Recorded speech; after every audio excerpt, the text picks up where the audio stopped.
विकल्प बहुत मिलेंगे मार्ग भटकाने के लिए कि विकल्प बहुत मिलेंगे आपको मार्ग भटकाने के लिए। संकल्प एक ही काफ़ी है मंजिल तक जाने के लिए।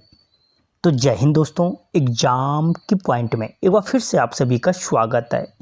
दोस्तों, उत्तराखंड जीके की जो ये हमारी रिवीजन टेस्ट सीरीज चल रही है, इसके अंतर्गत आज हम BS नेगी बुक और परीक्षा वाणी की जो नई बुक आ रखी है उसका अध्याय 15 को BS नेगी के बेस पे कवर करेंगे, जिसमें हम उत्तराखंड की भौगोलिक संरचना को कवर करेंगे। यहाँ से आपको पता है कि कोई ना कोई क्वेश्चन देखने को आपको एग्जाम में ज़रूर मिलता है। आज का पहला क्वेश्चन है दोस्तों, उत्तर प्रदेश से सबसे अधिक सीमा साझा करने वाला जनपद है। दोस्तों, जो उत्तर प्रदेश से सर्वाधिक सीमा साझा करने वाला जनपद है वो है कौन? उधम सिंह नगर। कौन सा है? उधम सिंह नगर है। दोस्तों, जो ये उधम सिंह नगर है सर्वाधिक कितने 5 जनपदों के यूपी के सीमा साझा करता है। दोस्तों, जो ये सीमा साझा करता है एक तो मुरादाबाद, किससे? मुरादाबाद से, ठीक है, और बिजनौर, और किससे करता है? बिजनौर से, बरेली से, ठीक है, और पीलीभीत से, उसके बाद रामपुर से। तो इन 5 जनपदों से सीमा साझा करता है यूपी के कौन?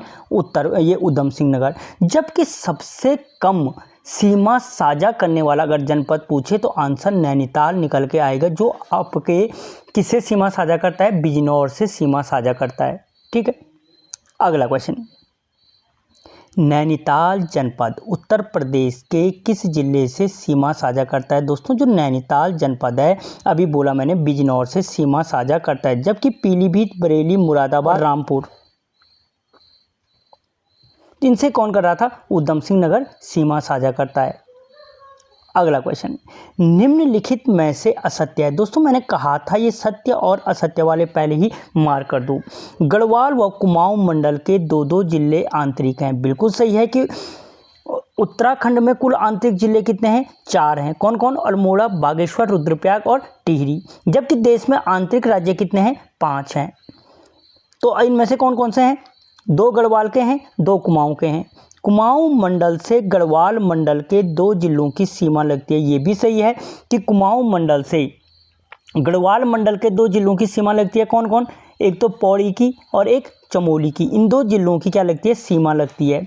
चमोली जनपद से कुमाऊं मंडल के 3 जिलों की सीमा लगती है। दोस्तों, चमोली जनपद से कुमाऊं मंडल के 3 की सीमा लगती है। ये भी सही है। किस किस की सीमा लगती है? पिथौरागढ़ की, बागेश्वर की और अल्मोड़ा की।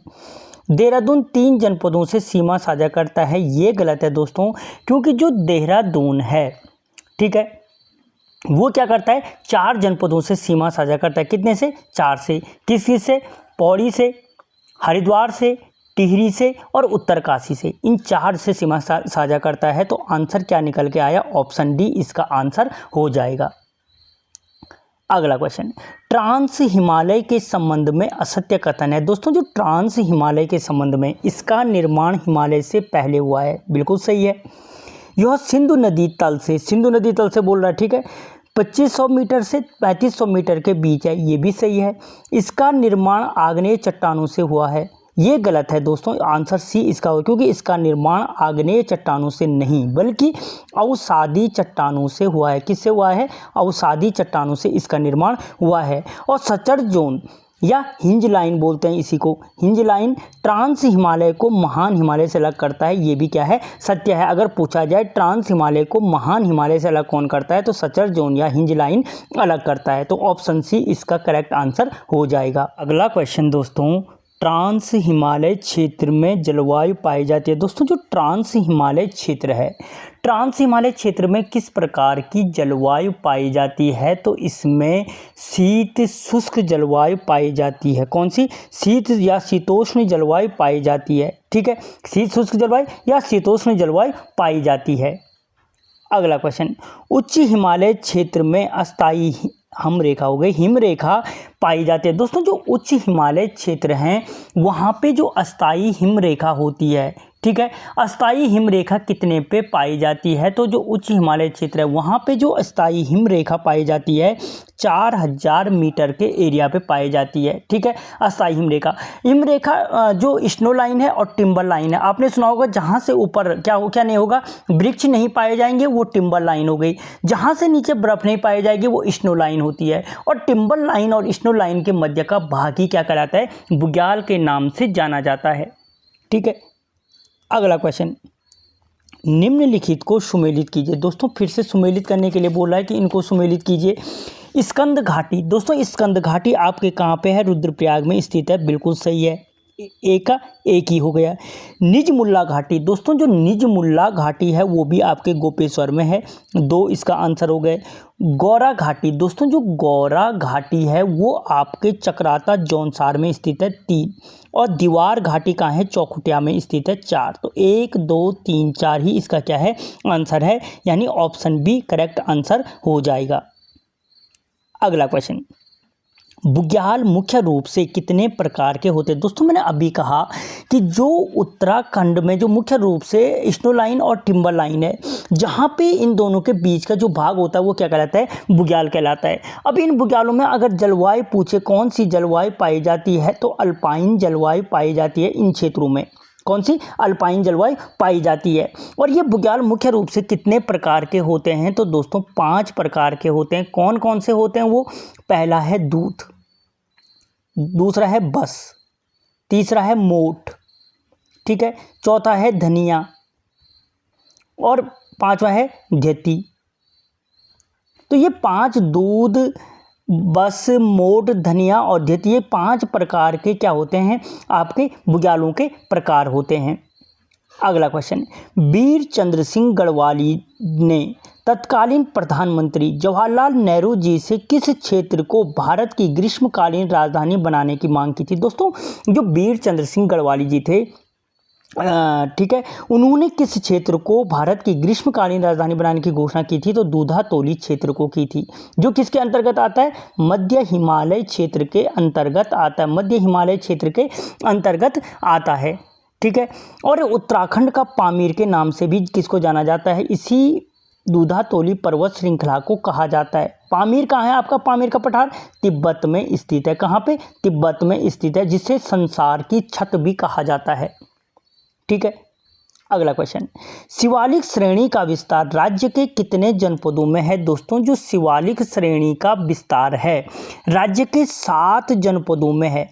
कितने? 7 जनपदों में राज्य में शिवालिक श्रेणी का विस्तार है। आपको पता है कि जो महान हिमालय क्षेत्र का विस्तार है, किसका? महान हिमालय क्षेत्र का, वो 6 जनपदों में स्थित है। कितने में? 6 जनपदों में स्थित है। दोस्तों जो मध्य हिमालय क्षेत्र का विस्तार है वो कितने हैं?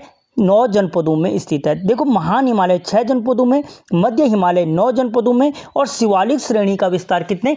7 जनपदों में स्थित है, ठीक है, ये याद रखना। अगला क्वेश्चन, नदियों द्वारा बहाकर लाए गए अवक्षेप से निर्माण हुआ है। दोस्तों जो नदियां अपने साथ अवक्षेप बहाकर लाती हैं, उस अवक्षेप से किसका निर्माण, किस क्षेत्र का निर्माण हुआ है? तो वो क्षेत्र कहलाता है भावर क्षेत्र। भावर क्षेत्र यानी कंकड़ पत्थर वाला क्षेत्र, जिस क्षेत्र में क्या पाए जाते हैं? कंकड़ पत्थर युक्त क्या होती है? मिट्टी होती है। जो कंकड़ पत्थर युक्त मिट्टी होती है या उबड़ खाबड़ वाली जो मिट्टी होती है, ठीक है, उस क्षेत्र को क्या कहते हैं? भावर क्षेत्र कहते हैं, जहाँ पे नदियाँ क्या होती हैं? अदृश्य हो जाती हैं, ठीक है।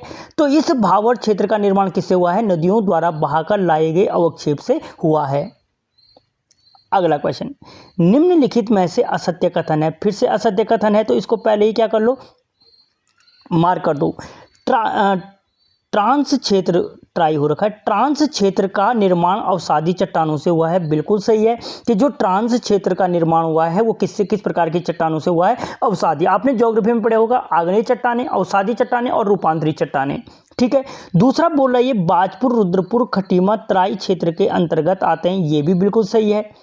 तराई क्षेत्र में उपोष्ण जलवायु पाई जाती है, ये भी क्या है, बिल्कुल सही है कि अगर पूछा जाए तराई क्षेत्र में कौन सी जलवायु पाई जाती है तो उपोष्ण जलवायु पाई जाती है। तराई क्षेत्र की भूमि कंकड़ पत्थर मोटे बालू युक्त होती है, ये दोस्तों इसका गलत है कि जो तराई क्षेत्र की भूमि होती है कंकड़ पत्थर मोटे बालू युक्त नहीं होती है। ठीक है, ये किसकी होती है, भाबर क्षेत्र की होती है। तो ऑप्शन डी इसका आंसर हो जाएगा। अगला क्वेश्चन, उत्तरकाशी व तिब्बत की सीमा पर स्थित नेलंग घाटी व्यापारिक मार्ग 1962 भारत चीन युद्ध के पश्चात बंद कर दिया गया था। दोस्तों जो नेलंग घाटी है वो कहाँ है, आपकी उत्तरकाशी में स्थित है और उत्तरकाशी और तिब्बत की सीमा पर प्राचीन व्यापारिक मार्ग है। ठीक है, इसे पुनः किस वर्ष खोला गया। दोस्तों जो नेलंग घाटी व्यापारिक मार्ग 1962 भारत चीन युद्ध के पश्चात बंद कर दिया गया था। 1962 में भारत में पहला आपातकाल लगा था इसी युद्ध के कारण। ठीक है, तो ये मार्ग जो दोबारा खोला गया 2021 में खोला गया। कब खोला गया, 2021 में। और इसी नेलंग घाटी को उत्तराखंड का लद्दाख या पहाड़ का रेगिस्तान भी कहा जाता है। क्या बोला मैंने, उत्तराखंड का लद्दाख या पहाड़ का रेगिस्तान भी कहा जाता है। अगला क्वेश्चन, सौर घाटी। दोस्तों जो सौर घाटी है, सौर घाटी कहाँ स्थित है आपके, तो याद रखना जो क्या है आपकी सौर घाटी है, तो ये सौर घाटी मुख्य रूप से आपकी पिथौरागढ़ जनपद में स्थित है। 4 भैरव घाटी। दोस्तों ये भैरव घाटी आपके कहाँ पे है, तो आपको पता है कि जो आपकी क्या है, ये भैरव घाटी है, ये आपकी उत्तरकाशी में स्थित है। गंगवारशु घाटी। दोस्तों जो गंगवारशु घाटी है, ठीक है, ये आपके कहाँ पे है, पौड़ी में स्थित है। 2 और हैवल घाटी। दोस्तों जो हैवल घाटी है, कौन सी घाटी, हैवल घाटी। दोनों नाम यहीं पे याद सुन लो कि हैवल घाटी आपके कहाँ पे है, टिहरी में स्थित है। तो 4 3 2 1 किस में है, 4 3 ऑप्शन सी में स्थित है। ठीक है, अगला क्वेश्चन, सलना नामक गांव को निम्न में से किस घाटी का प्रवेश द्वार माना जाता है। दोस्तों जो सलना नामक गांव है उसको जो प्रवेश द्वार माना जाता है, उर्गम घाटी का प्रवेश द्वार माना जाता है। कहाँ, किस घाटी का, उर्गम घाटी का प्रवेश द्वार माना जाता है। ठीक है, और दोस्तों इसी गांव में लगभग इसके आसपास जो उर्गम घाटी है 15 गांव हैं जहां पे नाग जाति के उर्ग नाम से संबंध होने के कारण, ठीक है, इस क्षेत्र का नाम क्या पड़ा, उर्गम नाम पड़ा है। अगला क्वेश्चन, निम्नलिखित में से सत्य है, सत्य पूछ रहा है, लघु हिमालय का निर्माण प्री कैम्बियम काल की चट्टानों से हुआ है। बिल्कुल सही है कि जो लघु हिमालय का निर्माण है प्री कैम्बियम के पहले जोई काल की चट्टानों से हुआ है। अगला है, इस श्रेणी के दक्षिण की ओर ढाल तेज जबकि उत्तर की ओर ढाल मंद होता है। कि जो मध्य हिमालय क्षेत्र है, मध्य हिमालय क्षेत्र में क्या होता है, जो इसका दक्षिण की ओर ढाल होता है, वो दक्षिण की ओर ढाल क्या होता है, इसका जो दक्षिणवर्ती ढाल होता है दोस्तों वो मंद तेज होता है, जबकि उत्तरवर्ती ढाल क्या होता है, मंद होता है। तो कथन 1 और 2 दोनों क्या हैं, इसके सही आंसर हैं। अगला क्वेश्चन, चूआ व ज्वार के लिए राज्य की प्रसिद्ध नदी घाटी है। दोस्तों चूआ और ज्वार के लिए नदी की जो क्या है दोस्तों घाटी है, चूआ और ज्वार के लिए प्रसिद्ध, वो कौन सी है, वो अलकनंदा नदी घाटी है। और आपको पता है अलकनंदा नदी कहाँ से निकलती है, सतोपंथ ताल के, सतोपंथ से करके अलकापुरी हिमनद से निकलती है। इसी सतोपंथ ताल के चारों तरफ क्या है, सूर्य कुंड, चंद्र कुंड, सोम कुंड और विष्णु कुंड स्थित है। ठीक है, अगला क्वेश्चन, दूधातोली पर्वत श्रृंखला से निम्न में से कौन सा नदी बेसिन पृथक होता है। दोस्तों जो दूधातोली पर्वत श्रृंखला है उससे जो नदी बेसिन पृथक होता है वो पिंडर और रामगंगा नदी बेसिन है। ठीक है, और पिंडर की सहायक नदी कौन सी है, आटाघाट मुख्य रूप से इससे पृथक होती है। ठीक है, आटाघाट, ठीक है, जो कहाँ पे मिलती है, सिमली नामक स्थान पर मिलती है। कहाँ पे, सिमली नामक स्थान पर मिलती है। तो ये पिंडर और रामगंगा नदी घाटी किससे पृथक होती है, दूधातोली पर्वत श्रृंखला से होती है। अगला क्वेश्चन, राज्य को कितने भौगोलिक भागों में बांटा गया है। दोस्तों जो उत्तराखंड राज्य है, उत्तराखंड राज्य को मुख्य रूप से 8 भौगोलिक भागों में बांटा गया है। अब ये 8 भौगोलिक भाग कौन कौन से हैं, तो ट्रांस हिमालय क्षेत्र, ग्रेट हिमालय क्षेत्र, लघु हिमालय क्षेत्र, दून और द्वार क्षेत्र, शिवालिक क्षेत्र, भावर क्षेत्र, तराई क्षेत्र और अंतिम है गंगा का मैदानी क्षेत्र। जबकि भारत को कितने भौगोलिक भागों में, 6 भौगोलिक भागों में भारत को बांटा गया है। अगला क्वेश्चन, निम्नलिखित को सुमेलित कीजिए। दोस्तों आजकल क्वेश्चन का जो ये नया पैटर्न है, निम्नलिखित को सुमेलित कीजिए। तिब्बत हिमालय के नाम से दोस्तों जो जाना जाता है वो ट्रांस हिमालय क्षेत्र को जाना जाता है। हिमाद्री के नाम से हम किसको जानते हैं दोस्तों, तो महान हिमालय क्षेत्र को जानते हैं। शिवालिक श्रेणी को क्या कहते हैं दोस्तों, बाह्य हिमालय कहते हैं। और जो सैन्य क्षेत्र है दोस्तों वो किस में है, MCT क्षेत्र के में, सेंट्रल थ्रस्ट के अंतर्गत आता है। ठीक है, तो क्या होगा ये 2 1 4 3, 2 1 4 3 ऑप्शन ए सही होगा इसका। अगला क्वेश्चन, ट्रांस हिमालय क्षेत्र के अंतर्गत नहीं आता। दोस्तों जो ट्रांस हिमालय क्षेत्र है, ट्रांस हिमालय क्षेत्र के अंतर्गत कौन सी श्रेणी नहीं आती है, कराकोरम, लद्दाख, जास्कर, कंचनजंगा नहीं आती है, क्योंकि ये हिमालय के महान हिमालय क्षेत्र के अंतर्गत आती है। चाहे आप इसे ज्योग्राफी के हिसाब से देखो या उत्तराखंड के भौगोलिक के हिसाब से देखो, क्योंकि जो ट्रांस हिमालय क्षेत्र के अंतर्गत आती हैं उसमें कराकोरम, लद्दाख और जास्कर श्रेणी आती हैं। ठीक है, कराकोरम, लद्दाख और जास्कर श्रेणी क्या आती हैं, इसके अंतर्गत आती हैं। अगला क्वेश्चन, कराकोरम पर्वत श्रेणी की सबसे ऊंची चोटी है। दोस्तों जो मैंने कहा कालजा, ठीक है, जो कराकोरम, लद्दाख और जास्कर श्रेणी है इसमें सबसे ऊपर जो श्रेणी है कराकोरम श्रेणी है। और इस कराकोरम श्रेणी का जो सबसे ऊंची चोटी है, ठीक है, जो इस कराकोरम श्रेणी की सबसे ऊंची चोटी है वो कौन है, गॉडविन ऑस्ट्रेलिया केटू के नाम से हम जिसे जानते हैं। ठीक है, भारत की सबसे ऊंची पर्वत श्रृंखला है जिसकी ऊंचाई 8611 मीटर है। कितनी है, 8611 मीटर है। लेकिन दोस्तों ये प्रेजेंट टाइम में कहाँ पे है, POK में है, पाक अधिकृत कश्मीर में स्थित है। ठीक है, ट्रांस हिमालय क्षेत्र की सबसे ऊंची चोटी तो है लेकिन कहाँ पे है, पाक अधिकृत कश्मीर में है। और इसी कराकोरम श्रेणी के तिब्बत में जो विस्तार है उसे कैलाश पर्वत के नाम से जाना जाता है, जो कैलाश मानसरोवर यात्रा चलती है जिसके लिए। क्वेश्चन दोस्तों, लद्दाख श्रेणी की सबसे ऊंची चोटी है। दोस्तों जो लद्दाख श्रेणी की सबसे ऊंची चोटी कौन सी है, तो राकापोशी है। राकापोशी श्रेणी दोस्तों लद्दाख चोटी की सबसे ऊंची चोटी है। ठीक है, लद्दाख श्रेणी में। अगला क्वेश्चन है, निम्नलिखित में से सत्य है। दोस्तों यहाँ पे मैंने कहा था कि जहाँ पे सत्य और असत्य वाला क्वेश्चन आए उसको पहले ही मार्क कर दो। ट्रांस हिमालय क्षेत्र में सर्वाधिक भूस्खलन की घटना होती है, बिल्कुल गलत है। ट्रांस हिमालय क्षेत्र में ये घटना नहीं होती है बाबू।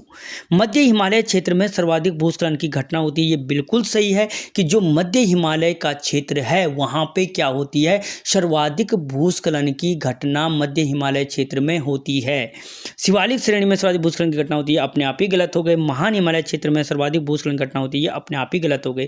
अगर कभी पूछा जाए कि सर्वाधिक भूस्खलन की घटना किस क्षेत्र में होती है, तो मध्य हिमालय क्षेत्र में सर्वाधिक भूस्खलन की घटना होती है। अगला क्वेश्चन, निम्न में से ट्रांस हिमालय क्षेत्र के अंतर्गत नहीं आता। दोस्तों जो ट्रांस हिमालय क्षेत्र के अंतर्गत लिपुलेख आता है, किंगरी बिंगरी दर्रा आता है, ठीक है, नीतिमाणा दर्रा आता है, बमोरी दर्रा नहीं आता है। बमोरी दर्रा नहीं आता है। ठीक है, कौन सा नहीं आता है, बमोरी दर्रा इसके अंतर्गत नहीं आता है। अगला क्वेश्चन, निम्न में से किस क्षेत्र में पाताल तोड़ कुएं पाए जाते हैं। दोस्तों जो पाताल तोड़ कुएं पाए जाते हैं, पता नहीं यूके SSC कितनी बार इस क्वेश्चन को रिपीट कर चुका है कि जो पाताल तोड़ कुएं पाए जाते हैं दोस्तों तराई क्षेत्र के अंतर्गत पाए जाते हैं। पाताल तोड़ कुएं किस क्षेत्र में, तराई क्षेत्र में पाए जाते हैं, जिसका निर्माण अवसादी चट्टानों से हुआ है। अगर कभी पूछा जाए तराई क्षेत्र का निर्माण किस प्रकार की चट्टानों से हुआ है, तो अवसादी चट्टानों से हुआ है। या किस क्षेत्र में दलदली मृदा पाई जाती है, तो इसी क्षेत्र में दलदली मृदा भी पाई जाती है। अगला क्वेश्चन, ट्रांस हिमालय का निर्माण किस प्रकार की चट्टानों से हुआ है। तो दोस्तों जो ट्रांस हिमालय है इसका निर्माण हुआ है अवसादी चट्टानों से। तुमने चट्टानें पढ़ी होंगी, आग्नेय चट्टानें, दूसरी अवसादी चट्टानें, तीसरे रूपांतरित चट्टानें। तो ये किसके अंतर्गत आती है, अवसादी चट्टानों के अंतर्गत आती है, जिसे परतदार चट्टान भी कहते हैं। अगला क्वेश्चन, निम्न में से भावर क्षेत्र के संबंध में असत्य कथन है। दोस्तों भावर क्षेत्र के संबंध में असत्य का, यह चंपावत से देहरादून तक विस्तृत है। बिल्कुल सही बात है कि एक छोर पे चंपावत और दूसरे पे देहरादून तक विस्तृत है। यहाँ की भूमि उबड़ खाबड़ होती है। ये भी सही है कि जो भावर क्षेत्र है उसकी भूमि क्या होती है, उबड़ खाबड़ कंकड़ पत्थर युक्त होती है।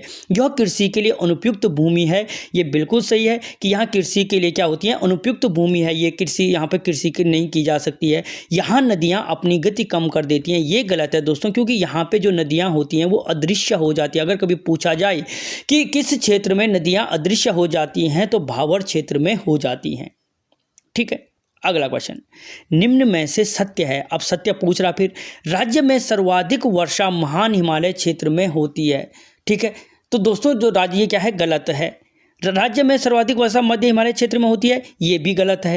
राज्य में सर्वाधिक वर्षा, ये सही है दोस्तों। राज्य में जो सर्वाधिक वर्षा होती है शिवालिक श्रेणी में होती है और ये 200 से 250 सेंटीमीटर के बीच होती है। कितनी, 200 से 250 सेंटीमीटर के बीच होती है। जबकि महान हिमालय में अगर मैं वर्षा की बात करूं तो ये 40 से 80 सेंटीमीटर के बीच होती है। और दोस्तों जो मध्य हिमालय क्षेत्र है, मध्य हिमालय क्षेत्र में जो ये मुख्य रूप से क्या होती है, जो ये हमारा मध्य हिमालय क्षेत्र है, मध्य हिमालय क्षेत्र में जो वर्षा होती है वो 160 से 200 सेंटीमीटर के बीच होती है। तो यानी जो शिवालिक श्रेणी है, आंकड़ों के हिसाब से भी देख लो तो शिवालिक श्रेणी में सर्वाधिक वर्षा होती है।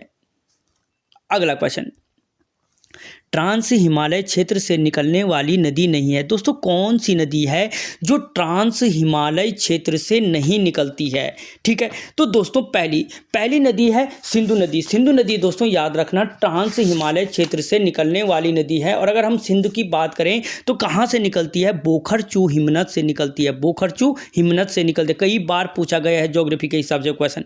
ब्रह्मपुत्र नदी दोस्तों ट्रांस हिमालय क्षेत्र से निकलती है और कहाँ से निकलती है, तो चोमायुडुंग हिमनद से निकलती है। चोमायुडुंग हिमनद से निकलती है।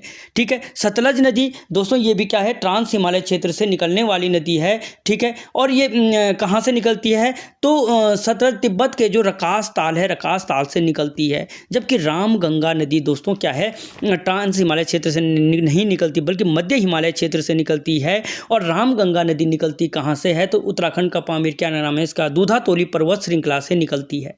ठीक, अगला क्वेश्चन, निम्न में से कथन असत्य है। असत्य कथन बोला, जीवाश्म की मात्रा शिवालिक श्रेणी में पाई जाती है। दोस्तों जो जीवाश्म की मात्रा है शिवालिक श्रेणी में पाई जाती है, बिल्कुल सही बात है कि जो जीवाश्म की मात्रा है, जीवाश्म की मात्रा क्या है दोस्तों, शिवालिक श्रेणी में पाई जाती है। जीवाश्म की मात्रा महान हिमालय क्षेत्र में पाई जाती है। वैसे इसका ये भी सही हो सकता है कि जीवाश्म की श्रेणी महान हिमालय क्षेत्र में, लेकिन सिर्फ ये कौन सा अच्छा असत्य पूछ रहा है। सही बात, सही। ठीक है, जीवाश्म श्रेणी क्या है, महान हिमालय क्षेत्र में पाई जाती है। जीवाश्म की मात्रा दोस्तों मध्य हिमालय क्षेत्र में नहीं पाई जाती है। ऑप्शन सी सही होगा।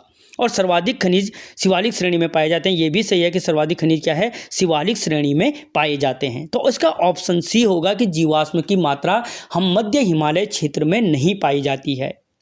अगला क्वेश्चन, वृष्टि छाया प्रदेश की हिमालय क्षेत्र में पाया जाता है। दोस्तों जो वृष्टि छाया प्रदेश पाया जाता है वो ट्रांस हिमालय क्षेत्र में पाया जाता है, जिसे हम तिब्बत हिमालय या 33 हिमालय के नाम से भी जानते हैं। अगला क्वेश्चन, ट्रांस हिमालय को ग्रेट हिमालय से अलग करता है। दोस्तों जो ट्रांस हिमालय है और उसको ग्रेट हिमालय से अलग कौन करता है, तो उसे सचर जोन अलग करता है। इसी को हिंज लाइन भी कहा जाता है या हिंज लाइन अलग करता है। पता चला तुम सचर जोन पढ़ के जा रखे हैं, हिंज लाइन आ गया। ठीक है, तो अलग करता है। अगला क्वेश्चन, राज्य में बृहद हिमालय पर्वतों की ऊंचाई है। दोस्तों उत्तराखंड राज्य के अंतर्गत जो बृहद हिमालय पर्वतों की ऊंचाई है वो 4500 से 7817 मीटर पर स्थित है। और इस 7817 मीटर जो ऊंचाई है वो किसकी है, पश्चिमी नंदा देवी पर्वत चोटी की, जो राज्य की सबसे ऊंची पर्वत श्रृंखला है। अगला क्वेश्चन, राज्य में महा हिमालय क्षेत्र का विस्तार कितने जनपदों में है, तो दोस्तों राज्य के अंतर्गत जो महान हिमालय क्षेत्र है, जिसे मैंने क्या कहा था, हिमाद्री भी कहा जाता है, जिसे उच्च हिमालय के नाम से भी जानते हैं, उसका विस्तार 6 जनपदों में है। और इन 6 जनपदों में ऊपर से देखते चले आना, लेफ्ट से उत्तरकाशी हो गए, ठीक है, टिहरी हो गए, रुद्रप्रयाग हो गए, चमोली हो गए, पिथौरागढ़ हो गए। ठीक है, ये मुख्य जनपद इसके अंतर्गत आते हैं। अगला क्वेश्चन, सबसे कम वर्षा किस हिमालय क्षेत्र में होती है? तो दोस्तों जो सबसे कम वर्षा होती है महान हिमालय क्षेत्र के अंतर्गत होती है, और इसके मैं आंकड़े पहले भी बता चुका हूं कि जो यहाँ वर्षा होती है 40 से 80 सेंटीमीटर होती है, जबकि सर्वाधिक वर्षा शिवालिक श्रेणी में होती है। अगला क्वेश्चन, महान हिमालय क्षेत्र की सबसे ऊंची चोटी है। दोस्तों चैनल सब्सक्राइब कर लो यार, इतनी मेहनत की जा रही है। महान हिमालय क्षेत्र की जो सबसे ऊंची चोटी है दोस्तों, किसकी पूछ रहा है? ये महान हिमालय क्षेत्र के अंतर्गत पूछ रहा है। ठीक है, याद रखना कराकोरम श्रेणी की मैंने इसीलिए पहले बोला, ट्रांस हिमालय की कौन सी है, लद्दाख श्रेणी की कौन सी है। अब पूछ रहा है ये महान हिमालय क्षेत्र की सबसे ऊंची चोटी कौन सी है? तो कंचनजंगा महान हिमालय क्षेत्र की सबसे ऊंची चोटी है। कंचनजंगा दोस्तों आपके कहाँ पे है? तो जो कंचनजंगा है दोस्तों आपके कहाँ पे? सिक्किम के अंतर्गत आता है कंचनजंगा। ठीक है, देखो महान हिमालय क्षेत्र की सबसे ऊंची चोटी पूछने, राज्य में नहीं पूछा, तो अगर राज्य में नहीं लिखा है तो पेपर में इसका आंसर सिक्किम हो, ये कंचनजंगा हो जाएगा। कंचनजंगा कहाँ पे है? सिक्किम में स्थित है। भारत की सबसे ऊंची पर्वत चोटी है और इसकी ऊंचाई 8586, कहीं पे 98 भी दे रखा है। ठीक है, 8586। लेकिन अगर राज्य के अंतर्गत महान हिमालय क्षेत्र की सबसे ऊंची चोटी पूछे तो फिर नंदा देवी पश्चिमी इसका आंसर होगा, जो कितनी है? 7817 मीटर पर स्थित है। दो अलग अलग क्वेश्चन है, राज्य में है या देश में। ठीक है, अगला क्वेश्चन, महान हिमालय क्षेत्र में अस्थायी हिमरेखा कितनी ऊंचाई पर पाई जाती है? तो दोस्तों जो महान हिमालय क्षेत्र में अस्थायी हिमरेखा पाई जाती है वो 4000 मीटर पर पाई जाती है। कितने पे? 4000 मीटर पे। अगला क्वेश्चन, बृहद हिमालय क्षेत्र की मुख्य जनजाति है। दोस्तों बृहद हिमालय क्षेत्र की जो मुख्य जनजाति है वो भोटिया जनजाति है। कौन सी है? भोटिया जनजाति है बृहद हिमालय क्षेत्र की। भारत की सबसे प्राचीन जनजाति भी कौन सी है? भोटिया जनजाति है दोस्तों। ठीक है, महान हिमालय क्षेत्र की भारत की सबसे प्राचीन जनजाति जो मुख्य रूप से पिथौरागढ़, जहाँ पे इन्हें सोका या जोहरी कहते हैं, चमोली जहाँ पे इनको क्या कहते हैं? मारछा या तोलछा कहते हैं, उत्तरकाशी जहाँ पे इनको जाड़ के नाम से जानते हैं, पाई जाती है।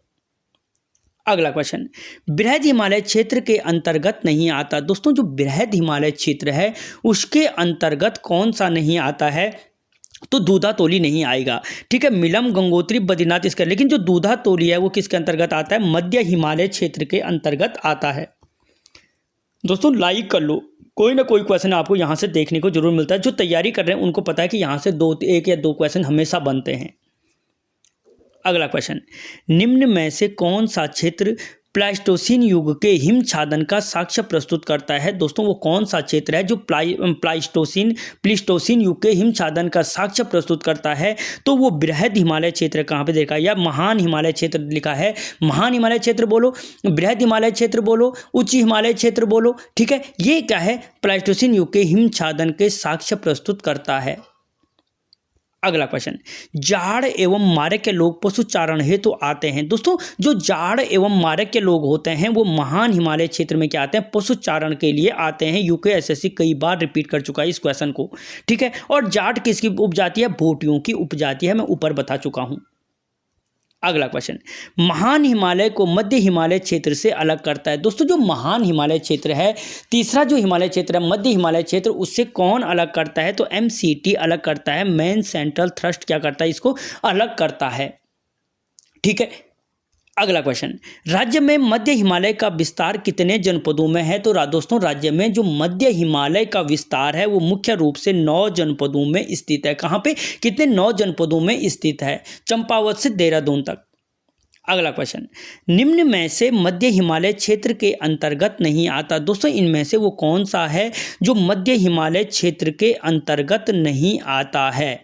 ठीक है, तो रानीखेत, मसूरी, बिनसर ये मध्य हिमालय क्षेत्र के अंतर्गत आते हैं, जबकि जो गंगोत्री है वो महान हिमालय क्षेत्र के अंतर्गत आएगा। अगला क्वेश्चन, निम्न में से कौन सी नदी मध्य हिमालय क्षेत्र से नहीं निकलती है? तो दोस्तों जो नदी मध्य हिमालय क्षेत्र से नहीं निकलती है पूछ रहा है, तो दोस्तों अलकनंदा है, क्योंकि बृहद हिमालय क्षेत्र के अंतर्गत से आती है। जबकि सरयू कहाँ से निकलती है? सरमूल झुंडी से निकलती है। ठीक है, रामगंगा मैंने बोला दूधा तोली पर्वत श्रृंखला से निकलती है। और लग्गिया जो नदी है दोस्तों काली नदी की अंतिम सहायक नदी है, जो कहाँ से निकलती है? गजार नामक स्थान से निकलती है। अगला क्वेश्चन, कोणधारी वन किस हिमालय क्षेत्र के अंतर्गत आते हैं? तो दोस्तों जो कोणधारी वन आते हैं मध्य हिमालय क्षेत्र के अंतर्गत आते हैं। लेकिन मैंने जब जहाँ पे वनों को बताया था तो मैं उत्तराखंड में वनों को 8 भागों में बांटा है, ठीक है। उपोष्ण कटिबंधीय वन, उष्ण कटिबंधीय शुष्क वन, उष्ण कटिबंधीय आर्द्र वन, उष्ण, ये तब उसके बाद क्या था, कोणधारी वन था जो उष्ण और शीतोष्ण के मध्य पड़ रहा था, ठीक है। 900 से 1500 से 1800 मीटर की ऊंचाई तक जिनका क्षेत्रफल था, वहां पे क्या थे, कोणधारी वन थे, जिनका मुख्य वृक्ष क्या था, चीड़ था। ये मैं वहां पे बता चुका हूं। अगला क्वेश्चन, वलित एवं कायंत्रित चट्टानों से निर्मित हिमालय क्षेत्र है। तो दोस्तों मैं वलित और कायंत्रित चट्टानों से जो निर्मित हिमालय क्षेत्र है वो मध्य हिमालय क्षेत्र है, जबकि मैंने कहा कि जो महान हिमालय क्षेत्र है वो क्या है, अवसादी चट्टानों से निर्मित है, ठीक है। अगला क्वेश्चन, मध्य हिमालय क्षेत्र में औसत वर्षा होती है। तो दोस्तों जो मध्य हिमालय क्षेत्र है यहाँ पे 160 से 200 सेंटीमीटर वर्षा होती है, जबकि महान हिमालय क्षेत्र में 40 से 80 सेंटीमीटर वर्षा होती है। अगला क्वेश्चन, प्री कैम्बियम के पैलियोजोइक काल में किस हिमालय क्षेत्र का निर्माण हुआ है? तो दोस्तों प्री कैम्बियम के पैलियोजोइक काल में जो निर्माण हुआ है वो मध्य हिमालय क्षेत्र का निर्माण हुआ है। जो मध्य हिमालय क्षेत्र का निर्माण अगर पूछा जाए कब हुआ है तो प्री कैम्बियम के पैलियोजोइक काल में हुआ है। अगला क्वेश्चन, लघु हिमालय को शिवालिक श्रेणी से अलग करता है। तो दोस्तों जो लघु हिमालय है, लघु हिमालय को शिवालिक श्रेणी से अलग कौन करता है? तो मेन बाउंड्री फॉल्ट करता है, जबकि मेन सेंट्रल थ्रस्ट क्या कर रहा था कि महान हिमालय को मध्य हिमालय क्षेत्र से अलग कर रहा था। सचर जो उनका क्या कर रहा था, ट्रांस हिमालय क्षेत्र को महान हिमालय क्षेत्र से अलग कर रहा था। अगला क्वेश्चन, पशु चारकों का स्वर्ग कहलाता है। दोस्तों जो पशु चारकों का स्वर्ग कहलाता है वो किसको कहा जाता है? तो बुग्याल क्षेत्र को कहा जाता है, ठीक है। और बुग्याल क्या होता है दोस्तों, जो स्नो लाइन और टिम्बर लाइन के मध्य का जो ये भाग होता है, ये भाग कहलाता है दोस्तों क्या, बुग्याल। स्नो लाइन हो गई जिसके नीचे बर्फ नहीं मिलती है, और टिम्बर लाइन हो गई जिसके ऊपर पेड़ नहीं पाए जाते। इन दोनों के बीच का जो क्षेत्र है वो क्षेत्र कहलाता है दोस्तों क्या, बुग्याल। अगला क्वेश्चन, राज्य में बुग्यालों को नहीं कहा जाता। दोस्तों उत्तराखंड राज्य के अंतर्गत जो बुग्यालों को कहा जाता है पयार, अल्पाइन, पाश्चर, मीडो, ठीक है, इन नामों से जाना जाता है, जबकि थच नहीं कहा जाता है, क्योंकि जो बुग्यालों को थच कहा जाता है वो हिमाचल प्रदेश के अंतर्गत कहा जाता है, और जो मर्ग कहा जाता है वो JNK के अंतर्गत, जम्मू और कश्मीर के अंतर्गत कहा जाता है, ठीक है। अगला क्वेश्चन, दोस्तों मैं बुग्यालों वाले चैप्टर को पूरा कवर करा चुका हूं, अगर आपने वीडियो नहीं देखा तो देख सकते हो। बुग्यालों में पशु चारकों को किस नाम से नहीं जाना जाता? ये UPSSC बहुत बार पूछा चुका है कि जो बुग्यालों में पशु चारक होते हैं उनको किस नाम से नहीं जाना जाता है। तो दोस्तों उनको अनवाल, बकरखाल, लद्या, गद्दी, ठीक है, लद्या, गद्दी, पालसी, इन नामों से जाना जाता है, जबकि बनचर के नाम से नहीं जाना जाता है। अगला क्वेश्चन, दूधातोली पर्वत श्रृंखला निम्न में से किस जनपद में स्थित नहीं है? तो दोस्तों दूधातोली जो पर्वत श्रृंखला है जिसे उत्तराखंड का पामीर के नाम से जाना जाता है, ये आपके चमोली, अल्मोड़ा और पौड़ी में स्थित है। चमोली, अल्मोड़ा, पौड़ी में स्थित है, बागेश्वर जनपद के अंतर्गत नहीं है। अगला क्वेश्चन, निम्न में से किस नदी का उद्गम स्रोत दूधातोली पर्वत श्रृंखला नहीं है? दोस्तों दूधातोली पर्वत श्रृंखला से कितनी नदियां निकलती हैं? तो 5 नदियां निकलती हैं, पश्चिमी रामगंगा, बिन्नो, पूर्वी न्यार और पश्चिमी न्यार, और एक आटा घाट। ये 5 नदियां यहाँ से निकलती हैं, जबकि कोसी नदी कहाँ से निकलती है? धार, पानीधार पहाड़ी बागेश्वर से निकलती है। राज्य में 168 किलोमीटर इसकी लंबाई है, और सुल्तानपुर से राज्य से बाहर निकल जाती है। ये मैं पूरा नदी तंत्र कवर करा चुका हूँ। अगला क्वेश्चन, उत्तराखंड का पामीर के नाम से किसे जाना जाता है? अभी बोला मैंने, दूधातोली पर्वत श्रृंखला को जाना जाता है, जो राज्य के 3 जनपदों में स्थित है, जहां जिससे 5 नदियां निकलती हैं। अगला क्वेश्चन, दून और द्वार क्षेत्र में पाए जाते हैं। दोस्तों दून और जो द्वार क्षेत्र पाया जाता है, ठीक है, ये बृहद हिमालय और मध्य हिमालय के बीच पाया जाता है। बिल्कुल गलत बात है, क्योंकि बृहद हिमालय और मध्य हिमालय के जो बीच क्षेत्र पाया जाता है उसे MCT कहते हैं, और इसके अंतर्गत जो समतल भाग होता है वो सैण कहलाता है, जिसके अंतर्गत हमारा गैरसैंण आता है। मध्य हिमालय और शिवालिक श्रेणी के बीच पाया जाता है। बिल्कुल सही बात है, मध्य हिमालय और शिवालिक श्रेणी के बीच का भाग ही क्या कहलाता है? दून और द्वार क्षेत्र के नाम से जाना जाता है।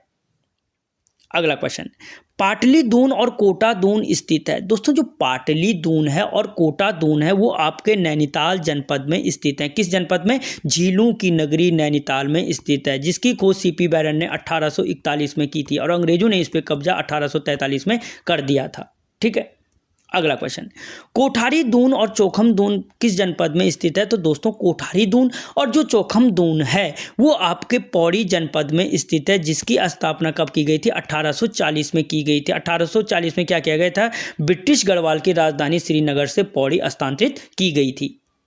अगला क्वेश्चन, दून और द्वार क्षेत्र में किस प्रकार की जलवायु पाई जाती है? दोस्तों जो दून और द्वार क्षेत्र होते हैं वहां पे उपोष्ण जलवायु पाई जाती है, जबकि जो बुग्याल वाले क्षेत्र में अगर कभी पूछे किस प्रकार की जलवायु पाई जाती है तो अल्पाइन जलवायु पाई जाती है।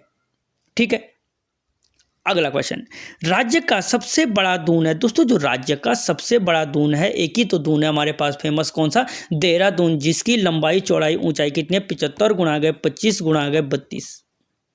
अगला क्वेश्चन, शिवालिक का प्राचीन नाम है। दोस्तों जो शिवालिक श्रेणी है इसके शिव का अलग, शिव की भौहें, मेनाक, ठीक है, तो दोस्तों इन तीनों नामों से जाना जाता है। क्या है? शिवालिक को। शिव का अलग बोलो, देखो शिवालिक का अर्थ होता है शिव का अलग, ठीक है, अर्थात शिव की भौहें। अलग का अर्थ क्या है? भौहें। ठीक है, तो ये इसका अर्थ हो गया शिवालिक का। जबकि शिवालिक का जो प्राचीन नाम है वो कहलाता है मैनाक पर्वत के नाम से जाना जाता है। किसके नाम से? मैनाक पर्वत के। अगर अर्थ पूछे तो शिव का अलग अर्थ होगा, जिसका अर्थ होता है शिव की भौहें। अगला क्वेश्चन, राज्य में शिवालिक पर्वत की ऊंचाई है। दोस्तों राज्य के अंतर्गत जो शिवालिक पर्वत की ऊंचाई है वो 700 से 1200 मीटर है। किसकी? शिवालिक पर्वत श्रेणी की। उसके बाद 1200 से जो 4500 मीटर है मध्य हिमालय क्षेत्र की। 4500 से 7817 है, ये किसकी है? महान हिमालय क्षेत्र की। ठीक है, ये मिलान करने के लिए पूछ सकता है कि मिलाइए किसकी ऊंचाई कितने पे है।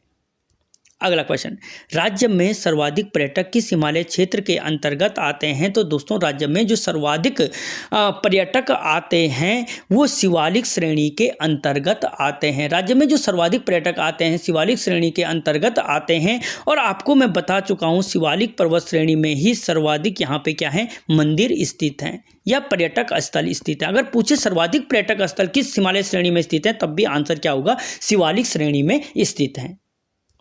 अगला क्वेश्चन, सर्वाधिक खनिज की मात्रा किस हिमालय क्षेत्र में पाई जाती है? तो दोस्तों जो सर्वाधिक खनिज की मात्रा है वो भी आपके शिवालिक श्रेणी के अंतर्गत पाई जाती है।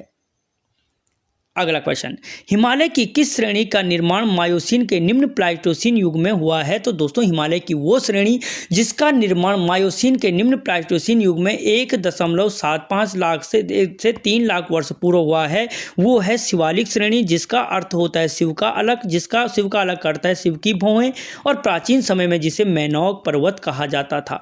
वो शिवालिक श्रेणी है जिसका निर्माण क्या हुआ है? मायोसीन के निम्न प्लाइस्टोसीन युग में हुआ है। अगला क्वेश्चन, तराई क्षेत्र का निर्माण किस प्रकार की चट्टानों से हुआ है? दोस्तों जो तराई क्षेत्र का निर्माण है वो अवसादी चट्टानों से हुआ है। ट्रांस हिमालय क्षेत्र का निर्माण भी अवसादी चट्टानों से हुआ है। वलित एवं कायंत्रित या रूपांतरित चट्टानों से किसका हुआ है? लघु हिमालय क्षेत्र का निर्माण हुआ है। ठीक दोस्तों, जहां पे जितना याद आ रहा है ज़्यादा से ज़्यादा कवर कराने की कोशिश कर रहा हूँ। अगला क्वेश्चन, वनों के लिए सर्वाधिक उपयुक्त क्षेत्र है। दोस्तों जो वनों के लिए सर्वाधिक उपयुक्त क्षेत्र है वो है आपका तराई क्षेत्र, जबकि भावर क्षेत्र तो कंकड़ पत्थर युक्त बेकार क्षेत्र है। ठीक है, अगला क्वेश्चन, तराई क्षेत्र के संबंध में असत्य। अब तराई क्षेत्र के संबंध में असत्य कौन सा है? यहाँ पे उपोष्ण जलवायु पाई जाती है, बिल्कुल सही है। अगर पूछे तराई क्षेत्र में कौन सी जलवायु पाई जाती है? उपोष्ण, जबकि मैंने कहा था बुग्यालों में अल्पाइन जलवायु पाई जाती है। ठीक है, ये याद रखना। यह क्षेत्र धान गन्ना की पैदावार के लिए उपयुक्त है, बिल्कुल तर्री वाला क्षेत्र है तो यहाँ पे धान और गन्ने की पैदावार अच्छी होगी। यह पौड़ी, हरिद्वार और देहरादून का दक्षिणी क्षेत्र है। ठीक है, ये क्या बोला कि जो तराई क्षेत्र है ये क्या है? तो दोस्तों यह पौड़ी, हरिद्वार और देहरादून का दक्षिणी क्षेत्र है। ये क्या होगा? गलत होगा, क्योंकि जो तराई क्षेत्र के अंतर्गत नहीं आएगा। इस क्षेत्र में पाताल तोड़ कुएं पाए जाते हैं, ये सही होगा, सही है। तो ऑप्शन सी इसका क्या होगा? आंसर होगा, ये गलत है। ठीक है, क्या कहा इसने, पौड़ी, हरिद्वार और देहरादून। तो पौड़ी का तराई क्षेत्र कोटद्वार वाला तो आएगा, इसके पास भावर के नीचे वाला नैनीताल क्षेत्र और उधम सिंह हरिद्वार अच्छा इसमें हरिद्वार है, हरिद्वार नहीं आएगा, हरिद्वार गंगा के क्षेत्र के अंतर्गत आएगा। अगला क्वेश्चन, तराई क्षेत्र के संबंध में सत्य कथन है। अब सत्य पूछ रहा है, यहाँ बंगाली, पंजाबी और हरियाणवी लोग पाए जाते हैं। यहाँ पे बंगाली, पंजाबी और हरियाणवी लोग पाए जाते हैं, ये सही है या गलत है? तो दोस्तों ये क्या है, बिल्कुल सही है कि जो तराई क्षेत्र है यहाँ पे क्या पाए जाते हैं, ये मुख्य रूप से लोग पाए जाते हैं। यहाँ शीतोष्ण जलवायु पाई जाती है, ये गलत है। मैंने कहा यहाँ पे क्या पाई जाती है, उपोष्ण जलवायु पाई जाती है। यहाँ नदियाँ अदृश्य होती हैं, ये भी गलत है, क्योंकि यहाँ पे भावर के बाद फिर से नदियाँ क्या हो जाती हैं, प्रकट होने लगती हैं। यहाँ सर्वाधिक पर्यटक आते हैं, ये भी गलत है, क्योंकि सर्वाधिक पर्यटक कहाँ पे आते हैं, शिवालिक श्रेणी के अंतर्गत आते हैं। अगला क्वेश्चन, अप्रैल में सूरजमुखी का फूल खिलने का समय किस क्षेत्र में होता है? दोस्तों अप्रैल में जो सूरजमुखी का फूल खिलने का समय होता है वो तराई क्षेत्र के अंतर्गत आता है। किसमें? तराई क्षेत्र के अंतर्गत आता है। अगला क्वेश्चन, गंगा का मैदानी क्षेत्र राज्य में अधिकांश किस जनपद में पाया जाता है? तो दोस्तों गंगा का जो मैदानी क्षेत्र है, अंतिम भाग जो है वो हरिद्वार जनपद के अंतर्गत आता है। और उधम सिंह नगर और हरिद्वार दो मात्र मैदानी जनपद हैं उत्तराखंड राज्य के, ठीक है, जिनके पास 13.93 लगभग समथिंग क्या है, क्षेत्रफल है। अगला क्वेश्चन, बांगर व खादर मिट्टी किस क्षेत्र में पाई जाती है? तो दोस्तों जो बांगर और खादर मिट्टी पाई जाती है वो पाई जाती है गंगा के मैदानी क्षेत्र में। गंगा के मैदानी क्षेत्र में पाई जाती है, जहाँ पर दोस्तों बाढ़ वाले क्षेत्र में जहाँ पे होगी खादर मिट्टी पाई जाती है, और जहाँ पे बाढ़ पानी नहीं पहुँचता वहाँ पे बांगर पाई जाती है। इंसेप्टिसोल और एटिसोल, इन दो नामों से ये मिट्टी यहाँ पर पाई जाती है। अगला क्वेश्चन हो गए। तो दोस्तों यहाँ पे हमने मोस्ट इंपॉर्टेंट 56, और अगर आप सारे क्वेश्चन को कवर करें तो आप बता सकते हो कि कितने क्वेश्चनों को हमने यहाँ पे कवर किया, लेकिन पूरा का पूरा टॉपिक क्लियर किया गया। वीडियो को लाइक करें और चैनल को सब्सक्राइब